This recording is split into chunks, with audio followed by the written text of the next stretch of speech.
Yan, magandang gabi po. Nakagawa naman po tayo ng lalagyan ng basurahan.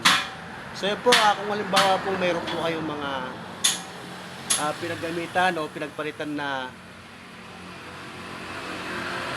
tangke ng Jetmatic. So yan po, itabi lang po ninyo, tapos pwede po ninyong gawin na lalagyan ng basurahan. So ito po ay maganda po lagyan ng basurahan, lalong-lalo na po kapag stainless po itong mga planchang pinagpalitan. So yan po,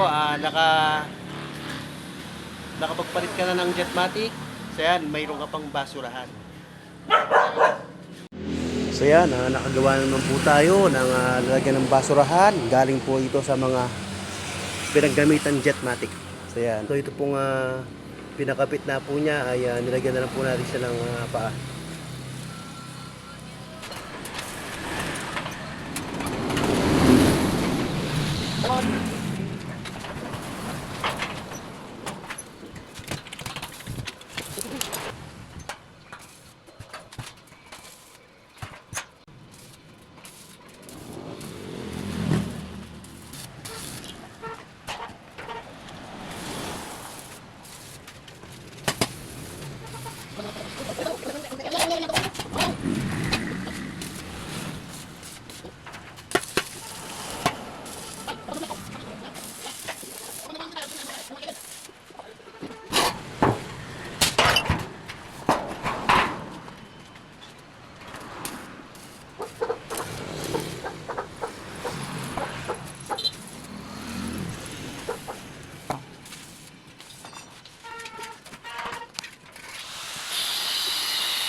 So ayan po, natapos na po yung mga ginawa nating lalagyan ng basurahan.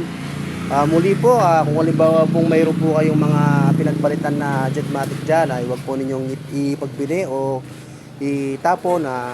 Itabi lang po ninyo, tapos gawin lang po ninyong basurahan kapag may time po kayo. So yan po, ang stainless po ay napakatibay pong gawin basurahan. Kahit dito po kayo magsunog, ay napakatibay po siya. Hindi po siya agad malulusaw. So yan, nakapagpalit na po kayo ng Jetmatic. So yan, nagkaroon pa po kayo ng lalagyan ng basurahan. So yan, palagyan lang po ninyo ng medyo matigas ditong tulad nito. At saka ito sabitan. So yan po, muli po, salamat po sa mga sumusubaybay po sa atin. Sana po ay may napulutan po kayo dito sa ating video. Salamat po.